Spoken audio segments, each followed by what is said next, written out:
नमस्कार मंडळी, मराठी स्टोरीज या चॅनलमध्ये तुम्हा सर्वांचे अगदी मनापासून स्वागत.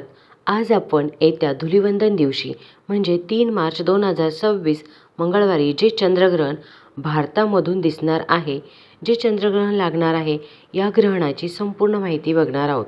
सुरुवातीला चंद्रग्रहण म्हणजे काय ते बघूयात. ज्या वेळेला पृथ्वी, सूर्य आणि चंद्राच्या मध्ये येते आणि त्यामुळे सूर्याचा थेट प्रकाश चंद्रावर पडत नाही, अशा वेळेला जी खगोलीय घटना घडते, या घटनेला चंद्रग्रहण असे म्हणतात. चंद्रग्रहणाच्या वेळी चंद्र, सूर्य, पृथ्वी एका सरळ रेषेत येतात.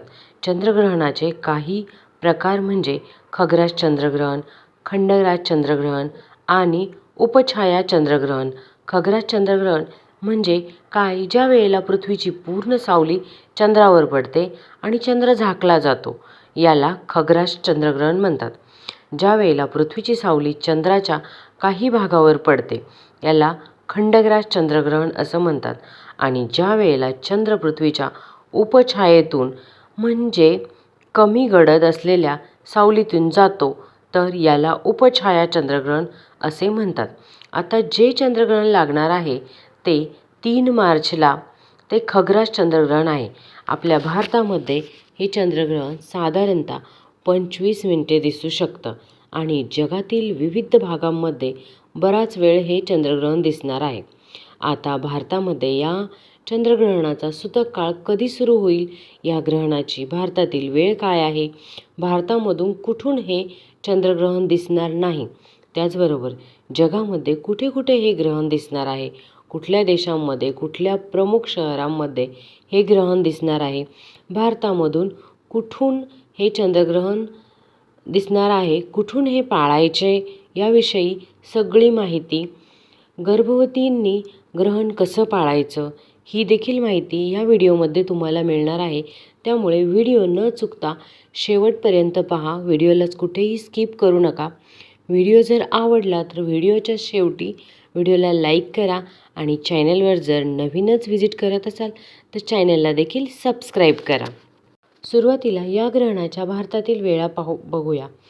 3 मार्च 2026ला जे खग्रास, ज्याला की ग्रस्तोदी चंद्रग्रहण असं सुद्धा म्हटलं आहे, हे दुपारी 3:20 भारतीय वेळेनुसार सुरू होणार आहे आणि त्याच दिवशी सायंकाळी 6:47 याची समाप्ती होणार आहे. या ग्रहणाचा एकूण कालावधी आहे 3 तास 27 मिनिटांचा. या ग्रहणाची खग्रास अवस्था जी आहे ही सायंकाळी 4:34 ते 5:33 हा 59 मिनिटांचा जो कालावधी आहे, हा खग्रास कालावधी असणार आहे.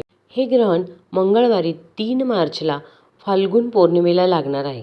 चंद्रग्रहणाचा सूतक काळ ग्रहण सुरू होण्याच्या 9 तास आधी चालू होतो, म्हणून या ग्रहणाचा सूतक काळ त्या दिवशी सकाळी 6:20 चालू होणार आहे.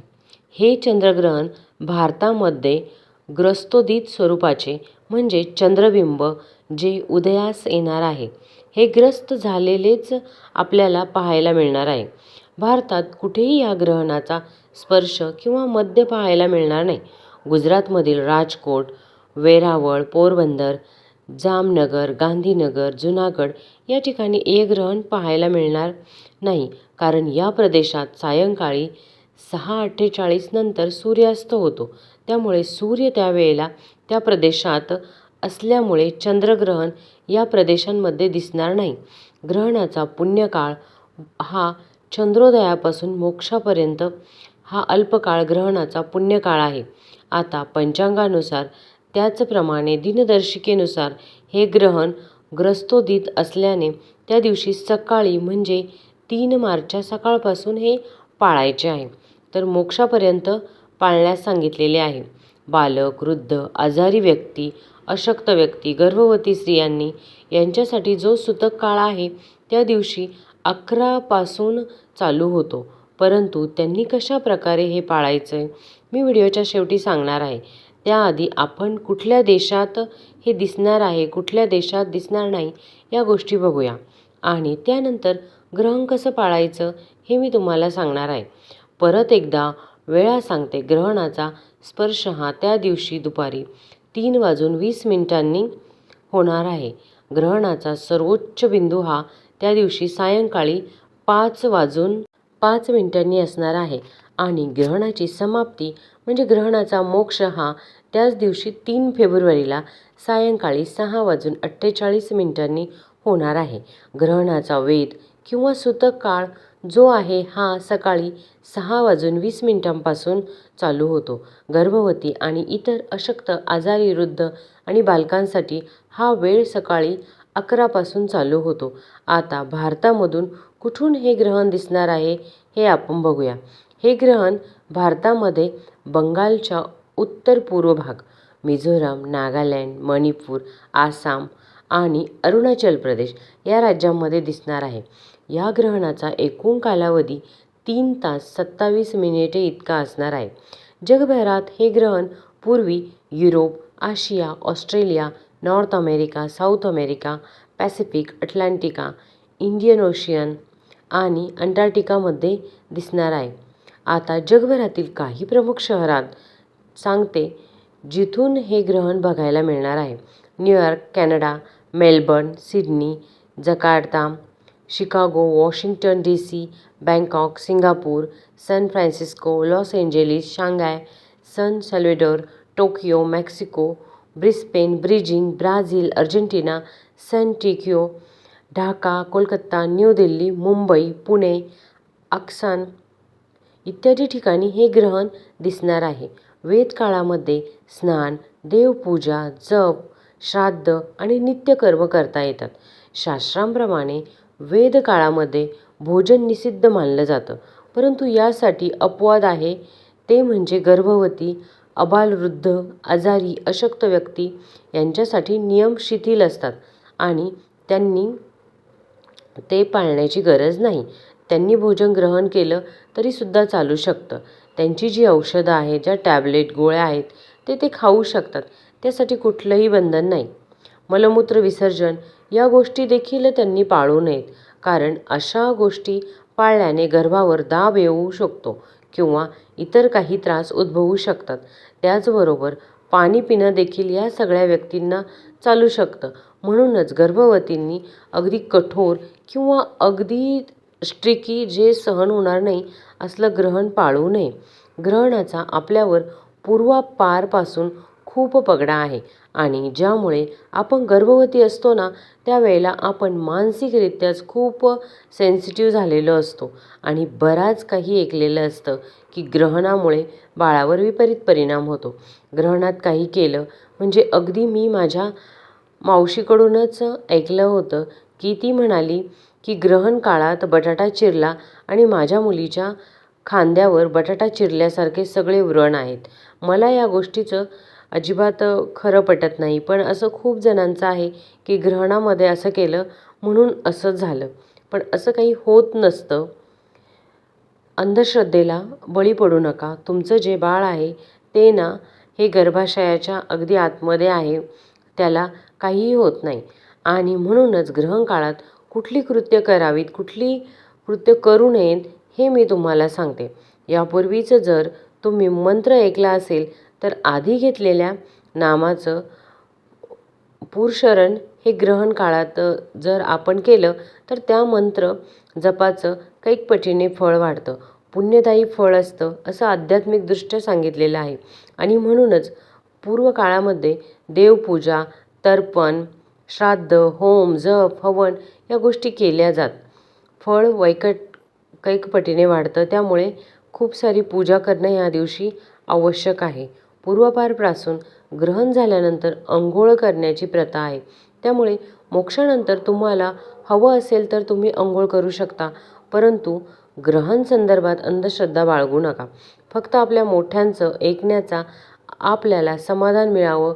त्याचबरोबर आपण मेंटली थोडंसं वीक झालेलो आहोत मानसिकरित्या, मग अशा वेळेला आपण रामरक्षा, अथर्वशीर्ष, हनुमान चालिसाचा जप, देवीचे स्तोत्र, देवाचे स्तोत्र, शिवस्तुती हे सगळं म्हटलं किंवा शिवस्तोत्र म्हटलं तर आपल्यासाठी उत्तमच आहे ना. आपल्या मनाला शांती मिळेल आणि आपल्या वडीलधाऱ्यांना पण बरं वाटेल. त्यामुळे या दिवशी देवपूजा करायची आहे. देवपूजा टाळायची नाही आहे. तुम्हाला जे जे सांगितलं रामरक्षा, अथर्वशीस, हनुमान चालिसा, शिवस्तुती हे तुम्हाला जे काही जमेल ते तुम्ही म्हणू शकतात. तुम्हाला येत असेल तर म्हणा, नसेल तर मोबाईलवर लावा, पण या दिवशी पूजा मात्र निश्चित करा. म्हणजे आपण निर्धास्त असू आणि आपल्या मनातली जी भीती आहे, अंधश्रद्धा आहे, ती देखील आपल्याला हे होणार नाही. जर तुम्हाला शक्य असेल तर शक्यतो कुठलंही काम करू नका, कापण्याचं वगैरे. तुम्ही पाणी देखील पिऊ शकता आणि तुम्हाला जे हवं असेल ते तुम्ही खाऊ शकता. वॉशरूम, टॉयलेटला देखील गेल्याने कुठलीही अडचण नाही. ते देखील तुम्ही करू शकता. पूजा केल्याने तुमच्या मनाला शांती मिळेल आणि सर्वांनाही बरं वाटेल. म्हणून तुम्ही या दिवशी देवपूजा खूप जास्तीत जास्त करू शकता. पूजा केल्यामुळे आपण निर्धास्त असू. अरे ठीक आहे, मी हे पाळलं काही अंशी तरी पाळलं. पण बघा, कुठल्याही गोष्टीचा अतिरेक चांगला नाही. म्हणून काही खायचं नाही, अडी घालून बसायचं नाही, एकाच जागी बसायचं, मलमूत्र विसर्जन करायचं नाही. या गोष्टी कृपया टाळा. कुठल्याही गोष्टींचा बाळावर अनिष्ट परिणाम होता कामा नये. त्यामुळे एक तुमचं चुकीचं पाऊल तुमच्या बाळासाठी हानिकारक ठरू नये म्हणून खूप कडक असं ग्रहण तुम्ही पाळू नका. अगदी बॅलन्स राहून तुम्ही थोडंसं पाळू शकता. जप आधी करा. या ग्रहण काळात तुम्ही पूजा अर्चा जास्त केल्यामुळे तुम्हाला याचं पुण्यफळच मिळेल. तर हा लाभ तुम्ही घेऊ शकता. पण तुम्ही अगदीच कडक पाळायचं नाही आहे, हे मी व्हिडिओमध्ये खूपदा सांगितलं आहे. कारण की पूर्वजांचा खूप आग्रह असतो की ग्रहण आहे, असं करायचं नाही, तसं करायचं. पण ह्या गोष्टी तुमच्या बाळाच्या दृष्टीने हानिकारक ठरू शकता. तर ग्रहण जर पाळणार असाल तर खूप असं कडक पाळू नका. देवाची पूजा अर्चा करा. घरातली कामे करू नका. पण मलमूत्र विसर्जन करू शकता आणि भूक लागली तर वेळेला खायचंही टाळू नका. एवढा वेळ उपाशी देखील राहू नका. तुम्हाला जर हा व्हिडिओ आवडला असेल तर कृपा करून व्हिडिओला लाईक करा आणि तुमच्या मित्रमैत्रिणींबरोबर, गर्भवती महिलांबरोबर देखील शेअर करा, म्हणजे की त्यांना पण ग्रहणाबद्दल माहिती मिळेल. पुन्हा भेटूया अशाच एका नवीन व्हिडिओमध्ये. आणि तुम्ही हा व्हिडिओ कुठून पाहताय हे देखील कमेंटमध्ये कळवायला विसरू नका. असेच नवनवीन व्हिडिओ पाहण्यासाठी चॅनलला सबस्क्राईब करा.